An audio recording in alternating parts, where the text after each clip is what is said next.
Hello everybody and welcome to Books of Blood. My name is John, and tonight I'm going to be bringing to you a review of the last story in Nicholas Gray's Graymatter, a collection of horror, and the story is called My Son Heard Santa on the Roof. It's a very short story, all right?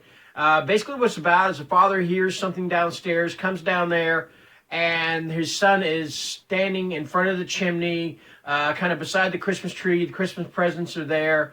And he's just kind of looking at the chimney, at the fireplace, and his dad's like, what's going on? He said, he heard Santa. And so the dad's thinking, oh, great, the kid's up now. Now we're not going to get any sleep because this kid's going to want to open presents. And we just wrapped these presents about an hour ago. And so he tells the kid, he says, well, I bet you're going to want to open these presents and stuff, and the kid's like, well, Santa told me that he didn't bring these, that you guys bought them and wrapped them and stuff. And Dad's like, oh, okay, now the kid's figuring out the whole Santa Claus thing and it's the parents and stuff like that. And I don't want to go too far into detail about it, but something happens. And yeah, see, like I said, this is such a short story. It's another one that I don't want to spoil it. Let's just say that something takes the boy up onto the roof, and I'll leave it at that, all right? I felt like this one was a kind of a bookend with Trunk or Treat. You remember how I told you this last review of Trunk or Treat, how I believe that Nicholas was trying to say just how a lot of the fun has been taken out of trick-or-treating because we can't go door to door. There's not that magic is kind of gone, and I think he's kind of trying to say the same thing with My Son Heard Santa on the Roof.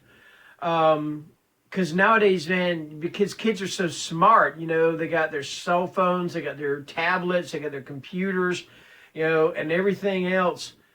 They know, you can't, it's harder to convince a kid that Santa Claus really exists, that there is this literally fat dude in a red suit.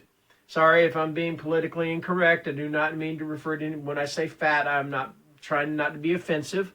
That there's this big chunky dude in a red and white suit traveling all over the world delivering presents, and doing it within a 24-hour span,